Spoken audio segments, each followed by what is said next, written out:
Apa kata Ustaz? Ya, Nabi SAW bersabda, Innallaha yaghfiru li jami'il muslimin fi tilkal lailah.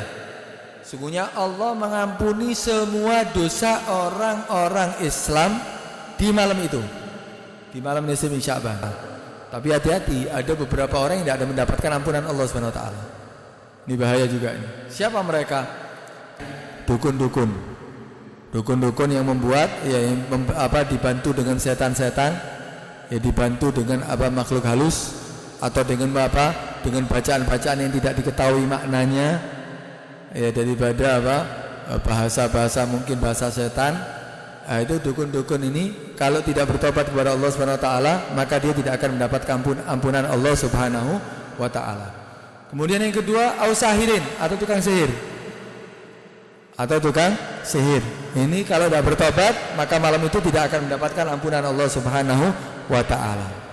Hati-hati, kadang-kadang ya orang-orang itu pakai ayat-ayat Al-Qur'an tapi tujuannya untuk kebatilan. Ya sama.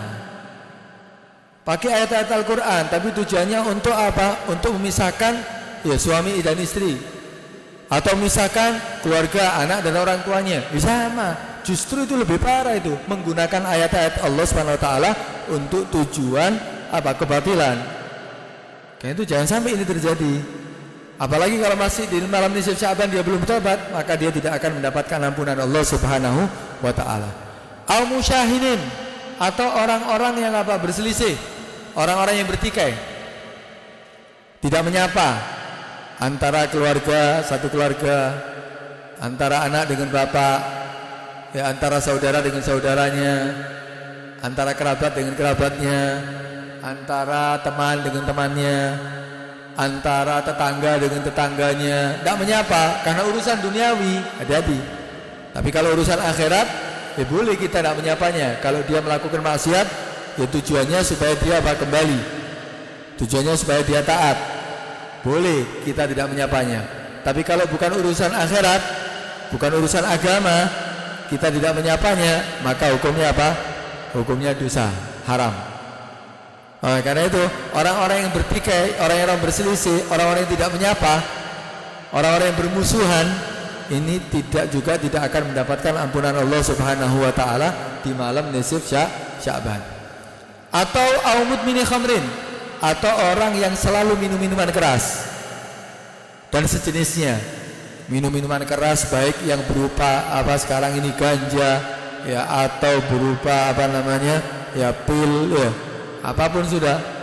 Itu kalau dia kalau dia sampai malam nisfu Sya'ban masih belum bertobat kepada Allah Subhanahu wa taala, maka ini termasuk orang-orang yang tidak akan mendapatkan ampunan Allah Subhanahu wa taala. Karena itu ya tinggalkan, ya, apabila ada di antara yang telah disebutkan, supaya kita mendapatkan ampunan Allah Subhanahu wa taala. Atau juga ada riwayat lain, au akli walidayh, atau orang yang durhaka kepada kedua orang tua sampai membuat orang tuanya marah, sampai membuat orang tuanya pegel, sampai membuat orang tuanya kecewa. Hati-hati, sebelum malam itu pun dosanya sudah besar, ya. Walaupun bukan di malam nisfu Sya'ban, itu dosanya dosa besar. Termasuk akbarul kabair, paling besarnya dosa besar, yaitu min akbarul kabair, yaitu akli walidayh, orang yang durhaka kepada orang tua. Karena itu jangan sampai terjadi. Ini bakal menjadi kesengsaraan dunia akhirat kalau sudah ada orang berani durhaka sama orang tua. Sengsara dunia akhirat banyak sudah contohnya. Dan sebaliknya, bagi orang yang bakti sama orang tua, senang dunia akhirat, pasti sudah.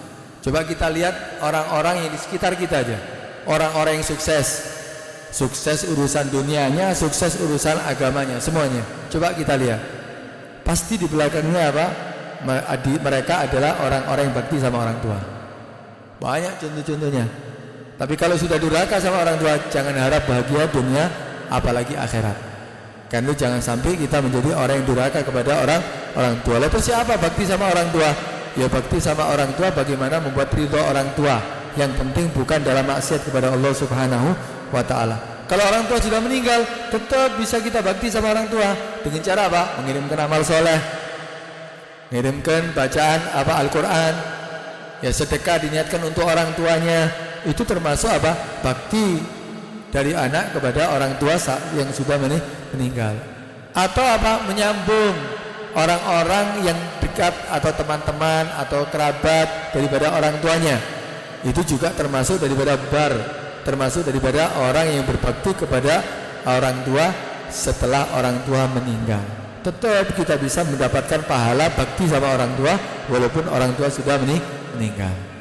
Kemudian ada riwayat lain, orang-orang yang mendapatkan yang mahjub daripada ampunan Allah Subhanahu wa taala, yang tertutup daripada ampunan Allah Subhanahu wa taala dan rahmat Allah Subhanahu wa taala.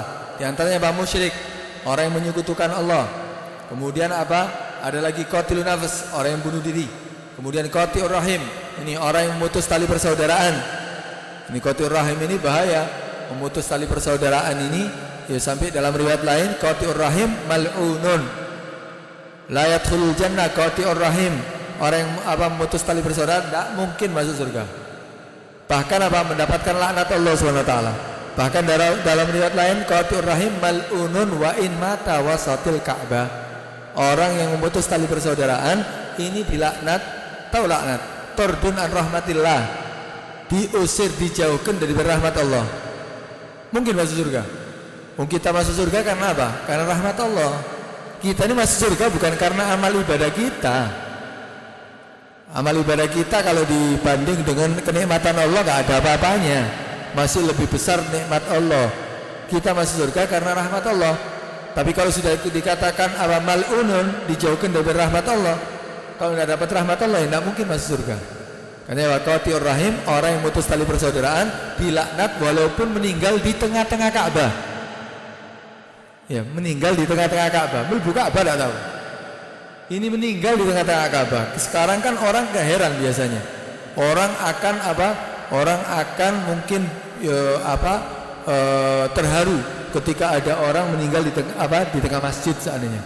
Oh, masya Allah, meninggal di tengah masjid.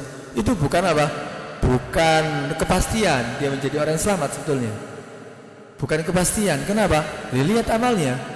Kalau dia qati'ur rahim, meninggal di tengah Ka'bah aja tetap dilaknat kok. Apalagi ya cuma meninggal di masjid. Ini di tengah masjid, di tengah Ka'bah lagi.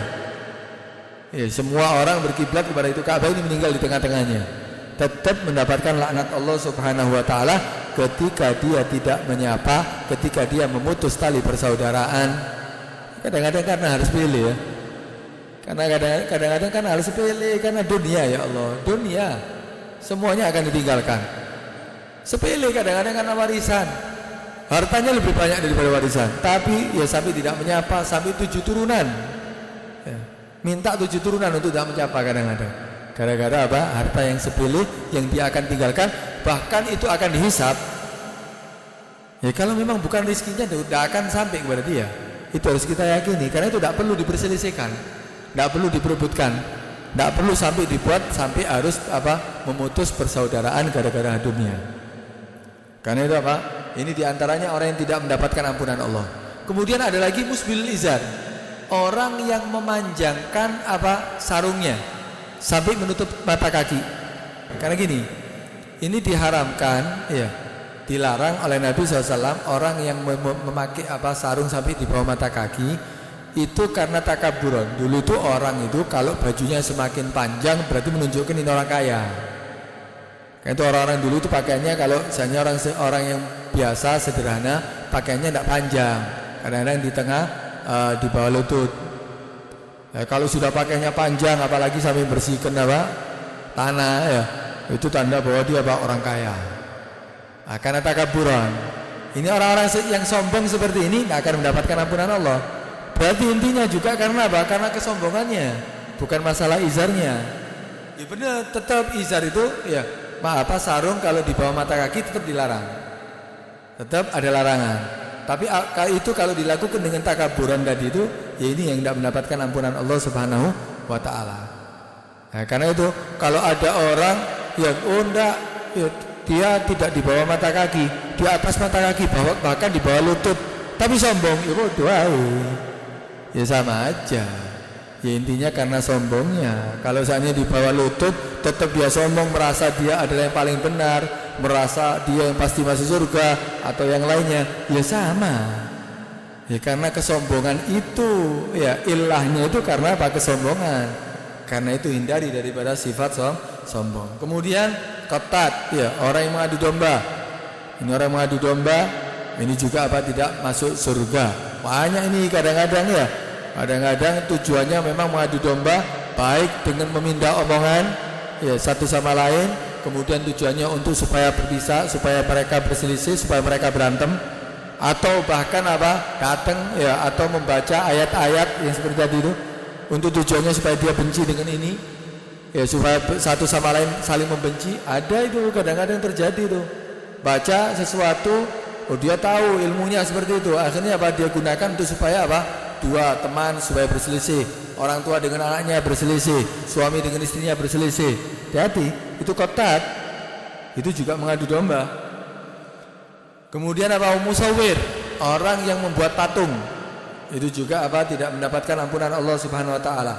Kemudian mubtadi, orang yang berbuat bid'ah, itu juga tidak akan mendapatkan ampunan Allah Subhanahu wa taala. Karena itu hindari hal-hal yang ini. Kenapa? Karena semuanya tadi itu yang telah disebutkan itu adalah orang-orang yang tidak akan mendapatkan ampunan Allah Subhanahu wa taala.